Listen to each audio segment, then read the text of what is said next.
Our guest today is a famous American artist, Kaziah Hancock.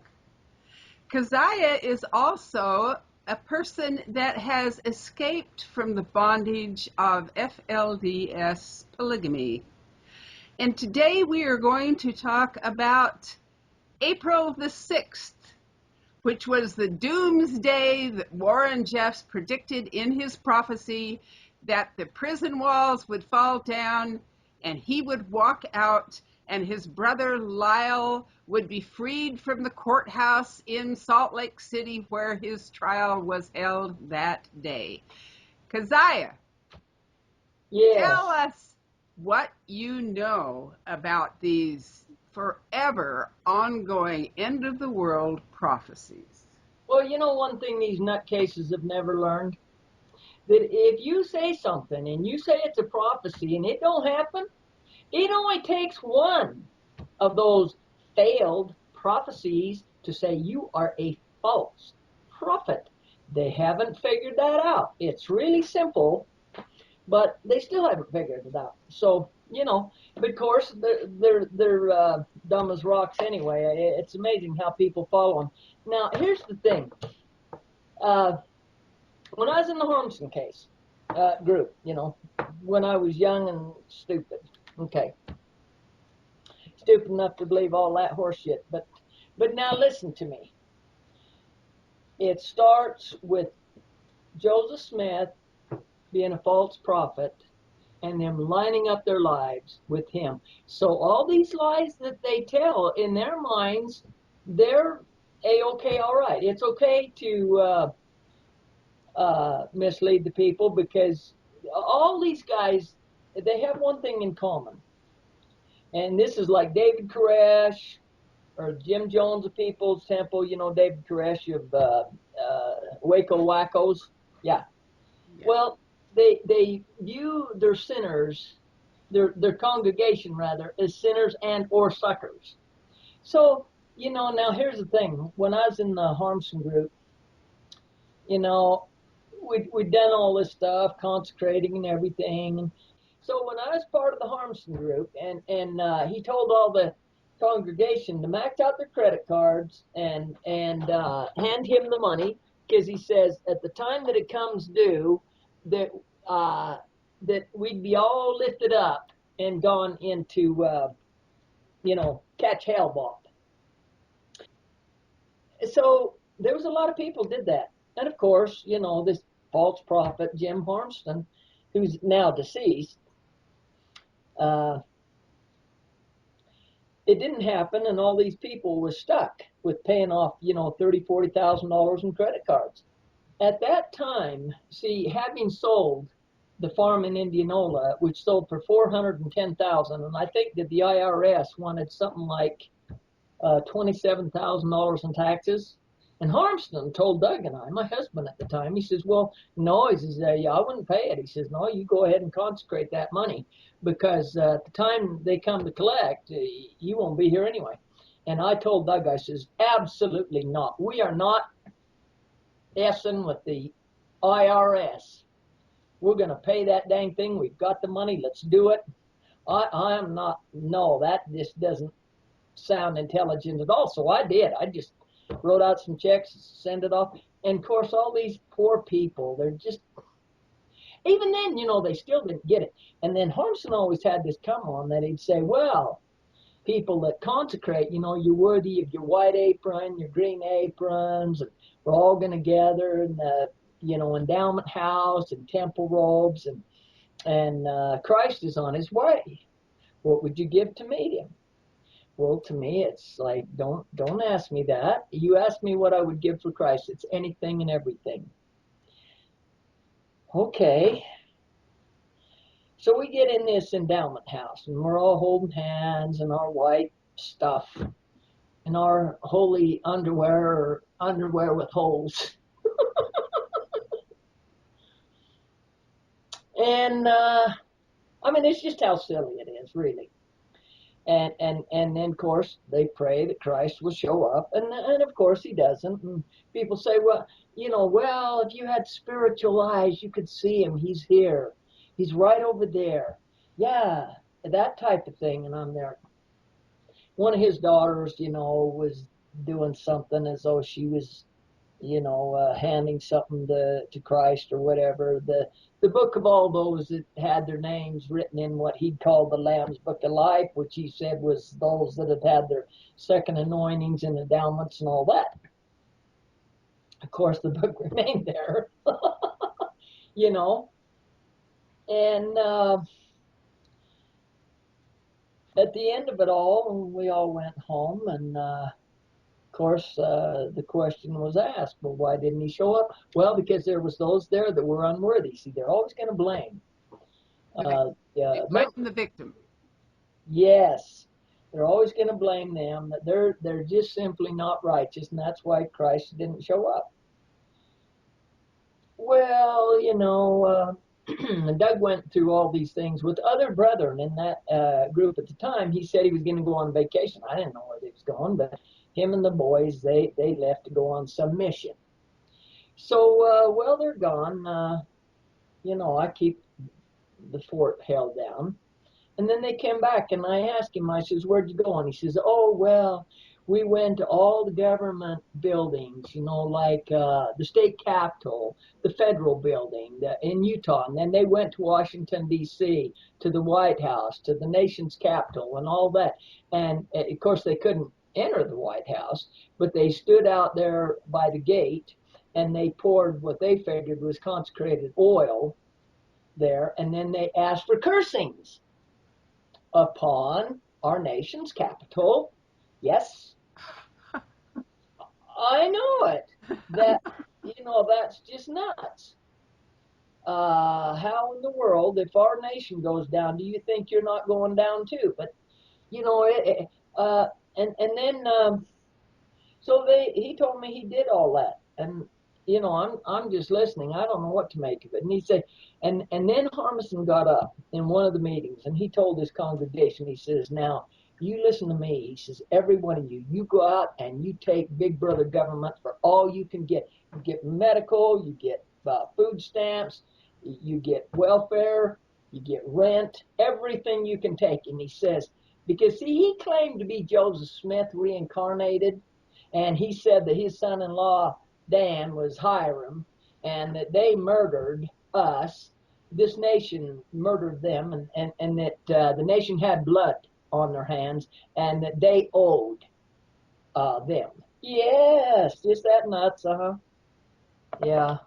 One of the things that I want to point out here that you and I know but our listening audience doesn't know is that this threat of destruction to the world, to the individual that doesn't comply, to the woman that refuses to live plural marriage, to anyone that will be damned for time and all of eternity if they don't follow in blind obedience, has been the chains that have bound these people in these cults from the very beginning.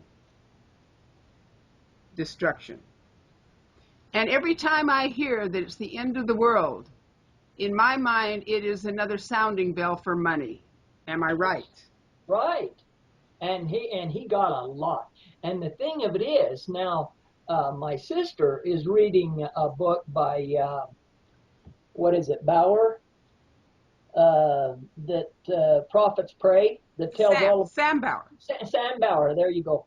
Prophets Pray, where he tells in there where that dang false prophet, in that case Warren Jeffs, which is the son of Roland Jeffs, right? That he received over $100 million from his congregation. And I know when I was part of the well, his father was, Roland Jeffs and Guy Musser and Marion Hammond and Dale Timpson and the old man Roy Johnson was still alive at the time too. But see, the thing is there was people consecrating to that group at the time, and there was these Starkweathers, and honest to God, they was so poor, this little 5 or 10 acres that they had, and they had old pallets for fence, for the fence post, to keep their goats in and stuff. And they lived in a shack. The way I remember, it looked like it was constructed out of pallets. I mean, it was just horrible poverty that they got by on. And of course, and then I found out that they'd consecrated 300 acres in Rush Valley. Yes, and Rush Valley was just west of Lehigh, which if anybody knows the structure of the state of Utah, where it's at. Well, gosh, even at that time, it was going for $1,000 an acre. And you know what? Guy Musser didn't pay the taxes. Nobody paid the taxes on that, and they lost it to the state. So there's these beautiful people with a good heart wanting to serve God, and those lying, thieving, every dirty word that you've ever heard me say, just know that I mean it right now. That's what they are. The slime of the earth, pretending to be God's prophets. Ooh, they just make me sick. Well, And I don't know. that's what those people had to suffer. And then, here's another thing, dang it. When all the work that I did to build Reclaim Barrel, all those hours and years of hard labor and welding and constructing equipment, and reconditioning 55-gallon metal barrels, and all the hassle of the weather and competition and everything else. And then when I got it to where it was a good money-making deal, those buggers wanted me to hand it over. And I thought about it, and I prayed about it, and this is what I said. You know what? You want something like this, you go build it yourself. You're not going to get this. And that's just where I made a decision. I sold the business, and I exited and went out of town, and I never attended those meetings of those dang false prophets again after that. However, because the man that I married was still, well, we still believed in the Joseph Smith BS, okay? So with that, I was free from those buggers, but I still wasn't free. And it wasn't until I got free from the Harmston mess. But Rebecca, oh my gosh, all the hundreds of thousands of dollars that were lost in that wretched mess to those absolute pimps. But I want to ask you something here. Yeah. Isn't it factual that all of these FLDS cults are anti-government? Oh, yes. Oh, absolutely. Yes. That's the thing. See, people don't really want to research, promote the truth. If people want to know the truth, it's out there. But you know what? They're never going to know it unless they want to know it. That's true. There's one thing I wanted to point out about these revelations, though. I don't know how long ago it was, if you and I were alive or not, but I do know that one of the first ones that affected our lives that took place exactly like this was a revelation in the Liberan cult in Mexico, where they had everybody consecrate all of their goods belonging, cars, cattle, land, and they all met up on a hill, and they thought that this spaceship was going to come and take them up to heaven. And they stayed up there until they got so hungry they had to come down, and then they were broke because everything had been consecrated to the church. And this was in the Liberan group. Now, there's different groups of polygamy, and each one claims to be the one and only prophet of God on earth. And we know that. That's right. Yeah. Now, they got competition among themselves, button, who's got the button, and they say, we got the button. And they're the only one. The interesting thing is that these only one men of God are perfectly willing to trade their daughters and females back and forth among the others to get a little fresh blood in the cult, because the interbreeding is so severe. It is so severe that the highest fumarous disease in the world, which is caused from interbreeding, is in FLDS cults. Oh, yes, and the Kingstons. Yes. It's very prolific in the Kingstons. Those buggers, they're just every bit, they're all corrupt. Well, I'm going to call them all FLDS cults because I'm talking about any of the cults that claim and blame Mormonism. Or they claim to be fundamentalist Latter-day Saints. They're all break-offs. I realize that Warren Jeffs confiscated that name for himself, but before he came along, everybody thought they were FLDS.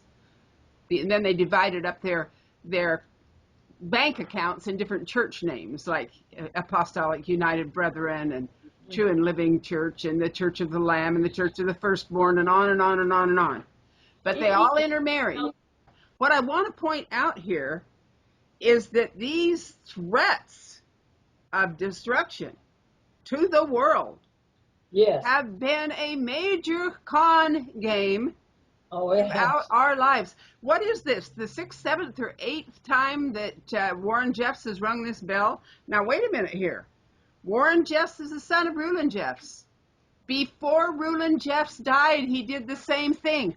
They all gathered in Short Creek to go to heaven and consecrated everything. Yeah. But they blamed the victims and said they were unworthy when it didn't happen. Yes. Same. And same I want to know if you remember any of that. Same story, yeah. You remember that? I do. Yeah, and it's been over and over. I wasn't part of them at that time, but I was still part of another nutcase group. Gosh, it's so sickening. It's shameful that I have to admit I was ever that stupid, but you know what? It's the freaking truth. So I can't help it. I can't change the past. I can either tell it or not tell it. But here's the beauty, is I didn't say that stupid forever. How long can you fleece a sheep or a person until they realize that they have nothing left to give and something is wrong? Yeah. Well, and it's all about pride, that there's somebody special. See, Harmston put this special spin on his doctrine because he claimed that he was, that there was multiple lives and that we've been on the earth multiple generations. And they always claimed to be somebody famous. If I ever lived on the earth, I was probably a goat herder like now. I mean, that's all right. Goat herders is good. I love goats. But they's always claiming that they was somebody special, like Harmson claimed that he was Enoch, he was Noah, he was Abraham, he was Moses. Yeah. Then the nutcase come up with this. When Jesus Christ never showed up, he'd say, well, what if I am Jesus Christ? Says, that's it. That crosses the line. But, I mean, that's so nutty that you know what? The beautiful thing of it is, yes, I'd studied the dang Book of Mormon and the dang stupid Doctrine and Covenants and all that horse manure, but I'd also studied the Bible. And I loved Matthew, Mark, Luke, and John. And I just became so in love with Jesus. And when this prideful, arrogant, greedy human being tried to claim that he was Christ, oh, no. Call a paddy wagon. Yeah, that's it. Well, and then my husband at the time, he got to praying with some other people, and they says, well, we've had revelation, and Doug came home and he says, I've had revelation today that I've already played the Jesus Christ role on some other planet. And I looked at him and I said, Doug, you ought not to talk like that. That's that is a dangerous ground to stand on. That was the beginning of the end for my divorce, because I stood up to it.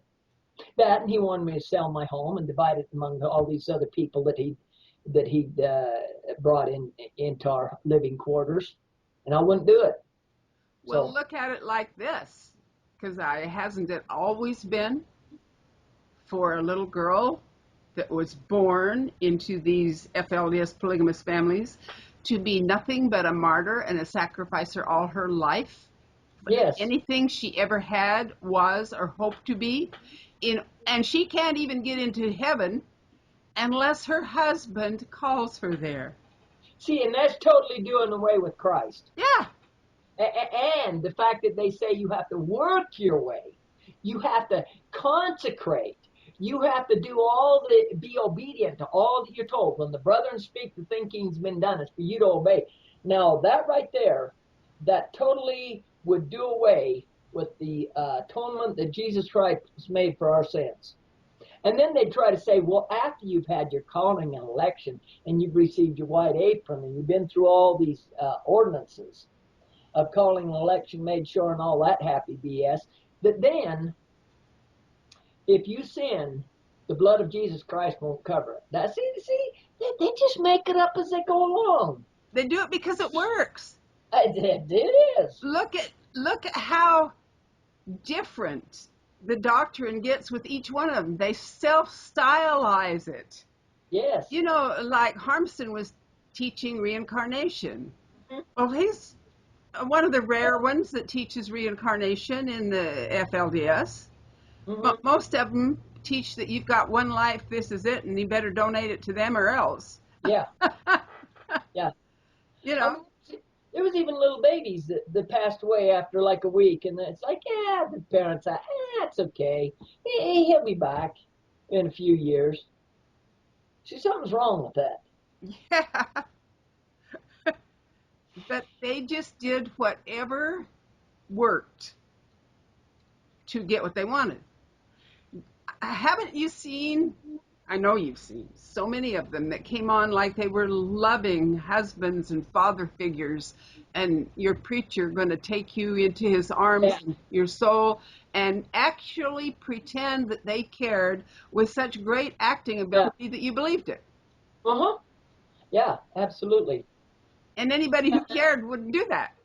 And that they were holy, like Guy Musser. He had this mansion on Lincoln Street up there in Salt Lake, and he had his wives and his sons and daughters doing the perfect gardening and grooming of the shrubs and the lawn and the flowers, and the place was always maintained. You open the door and everything was just spotless. See, this pretense of holiness, that cleanliness is next to godliness. Well, guess what? It didn't say that in the Bible. Cleanliness is not next to godliness. Otherwise, these rich buggers like that run the Playboy Mansion, that they hire all these people that, jeez, Louise, yeah, cleanliness and that's godliness, please. Well, they don't have any more righteousness than the guys that run the Playboy Mansion. So yeah. Then a maid would be at the top of the ladder. Well, yeah, and actually, she is probably more righteous than any of them.